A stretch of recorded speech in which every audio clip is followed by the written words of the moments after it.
In, on, at, above, below, near, next to, behind, above. No, I've already said that. 70 prepositions that we use on a daily basis. Did you know that? I found that out today. How often do you make mistakes with prepositions when you are speaking? How often does a teacher tell you that you make mistakes with prepositions when you're speaking? If I were your teacher at some point, I probably told you this, okay? And it's okay. Everybody makes mistakes with prepositions. All of my students have problems with prepositions, and that's okay. Prepositions, 70 mistakes. Great idea for a video, guys. Let's chat about that.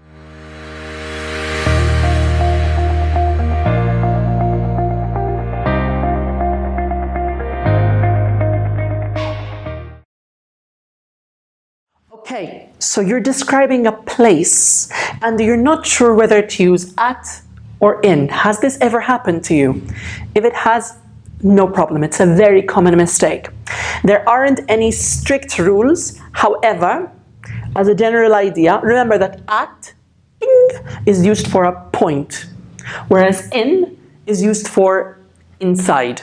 Let me give you some examples. Let's imagine that I'm studying. I can say that I am at my desk in my study. Okay? At my desk, that's the point. In my study, that's the room. Okay? Another example is that at the moment I can say that I'm at Maltalingua. Okay? Maltalingua is a place of business and therefore I use at location. But I'm in, guess where I am? I'm in a classroom in the school. Okay? And therefore I use in. Inside, if it helps you remember. We use at for places that we visit very often. For example, I'm at the airport, I'm at the bank, I'm at the shop, I'm at the cinema. Again, just for comparison, think about this. I'm waiting to get some popcorn and my friend calls me and he says, "Where are you at?" And I say, "I'm at the cinema and I'm in the lobby right now waiting to get some popcorn because I want to eat during the movie." Okay? Furthermore, we can use at for places where we get services. For example, I'm at the doctor's, or I'm at the pharmacist's, or I'm at the hairdresser having my hair cut. Okay? Don't forget that with a lot of these places we do use the article the, at the hairdresser's, at the airport. But places like school, home, and work do not take the article. So I'm at school, I'm at work, I'm at home. Last one, in. Where do I live? I live in Malta. Okay, I don't live at or on Malta, I live in Malta. For countries, we generally use in. But if I'm describing my address, for example, okay, I need to use at. I live at the street in Zebuj. Next tip. How often have you made one of these mistakes before? Do you recognize them? Chances are, if you are Italian, Spanish, French, or speak another romantic language, you've probably made this mistake before. Went in France. What's the problem there? Can you spot it? Verbs like go, went, have been, okay, so if you're using the present perfect, I've been, or even come, and verbs like return, for example, they generally do not take the preposition in. Do you know it? We use to. I went to France. And the easiest way to remember it, I think, went to. Went to. So if you remember that, you know that verbs like go, have been, come, return, they take to. Same thing here.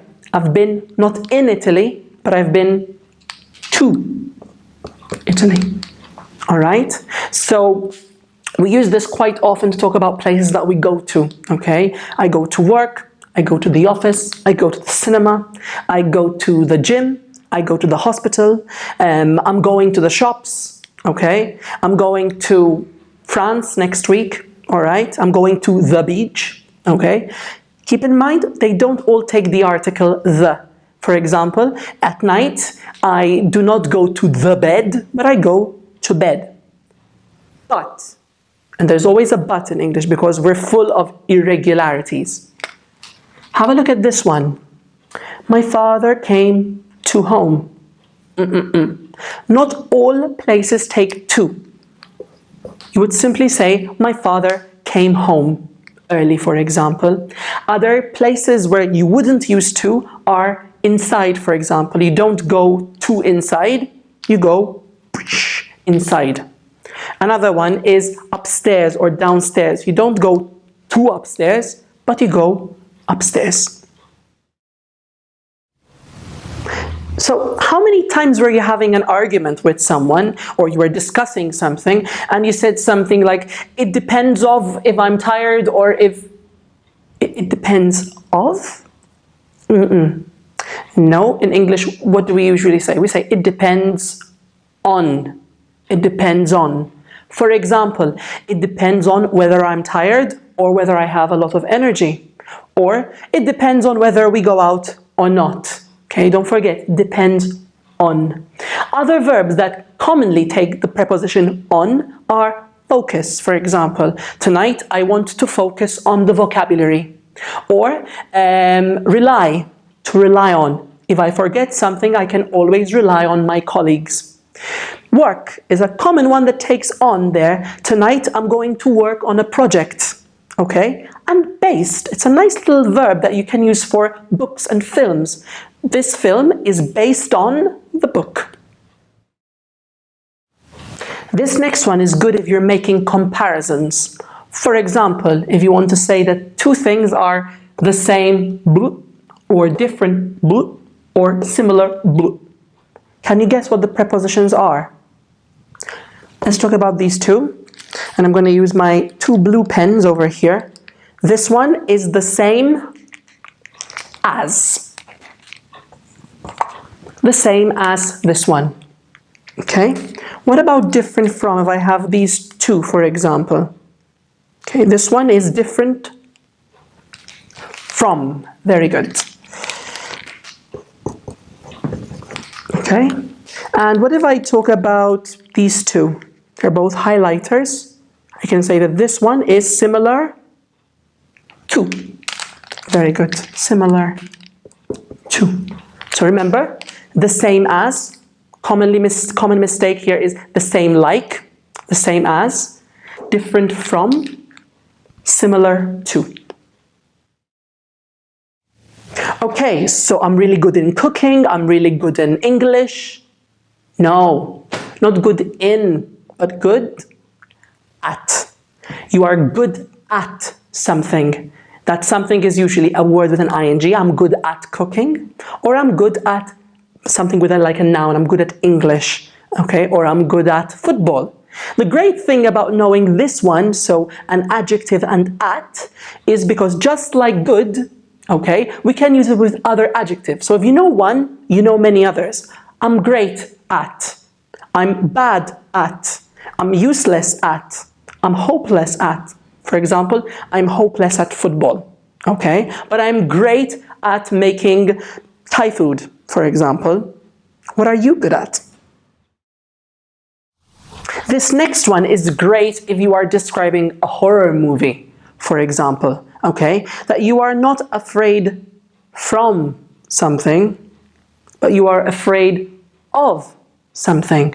For example, I'm afraid of the dark.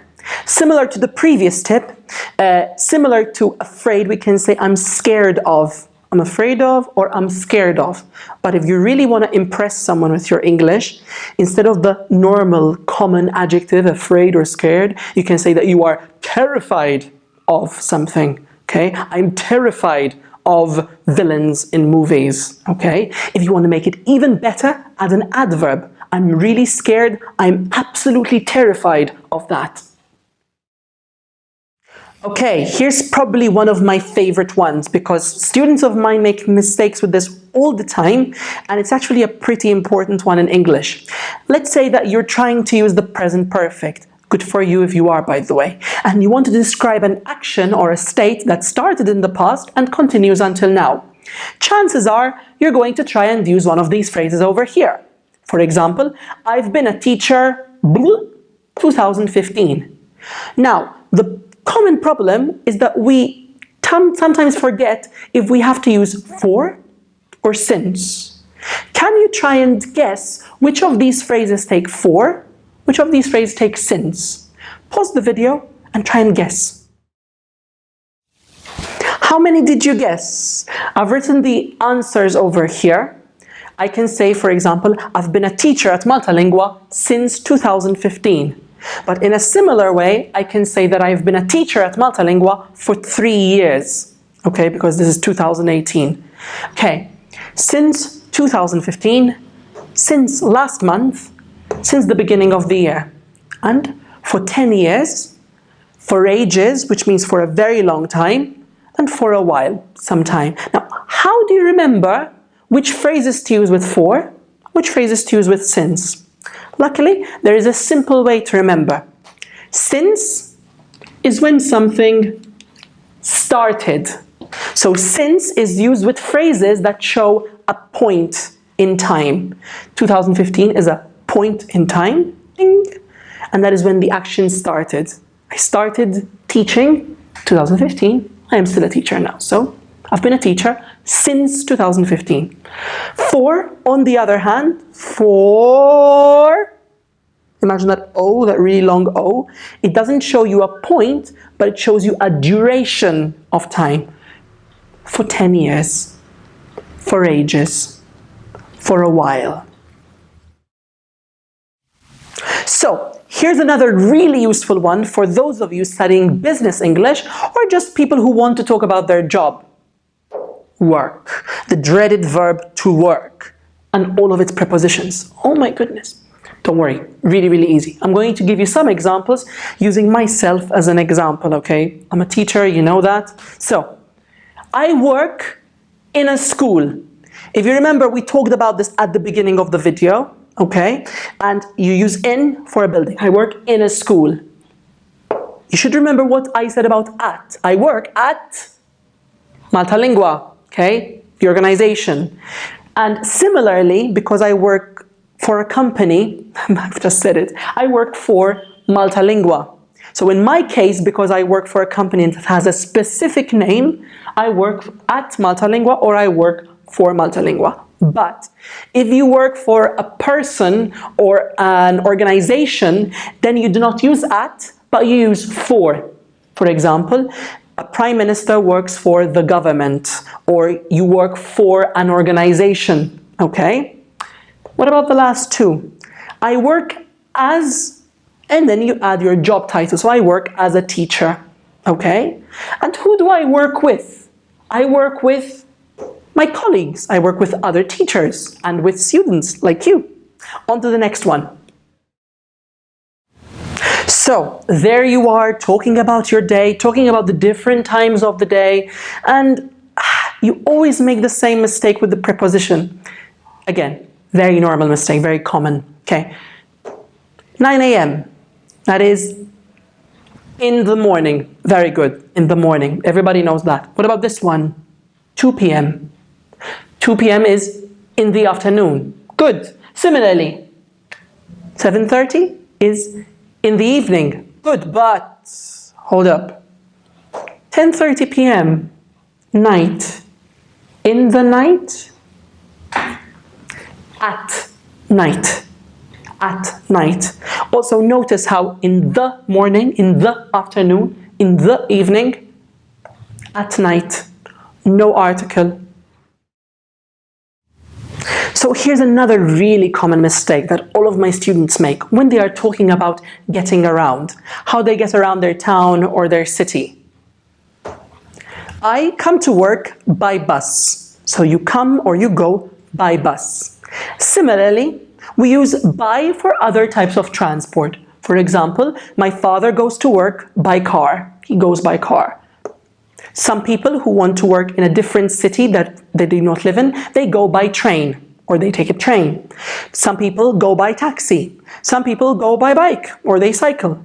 But here's the exception. Another one of those very common exceptions is when you go not by foot or by feet, but you go on foot. you go on foot. First of all, not by, but you go on, and not to, but you go on foot, like 1 foot. Okay, you go on foot, like you walk.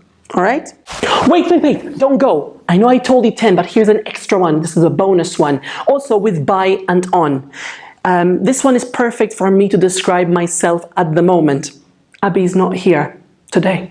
Okay, I miss her. So at the moment, I am not by my own, I am on my own. Okay, don't forget, you don't say by my own, but on my own. I'm on my own, or with by, I say I'm by myself. On my own, by myself. Okay, don't worry about Abby, you'll see her in the next video. So, I've given you 10 tips. Which was your favorite today? What was the most interesting thing that you've learned from this video? Let us know in the comments below. And if you have any other problems with prepositions, things that always confuse you, or you've been learning English for some time and you have your own tips for remembering prepositions, make sure to let us know in the comments below. So, I really hope that you've enjoyed that video. If you've liked it, give it a thumbs up. Share it with all your friends and everybody studying English, and subscribe to our YouTube channel for more brilliant videos like this one. Don't forget, if you want to get notified immediately when we release a new video, hit that notification bell. So, that's all from me for today. Hope to see you in our next video, and continue studying English, guys. Bye!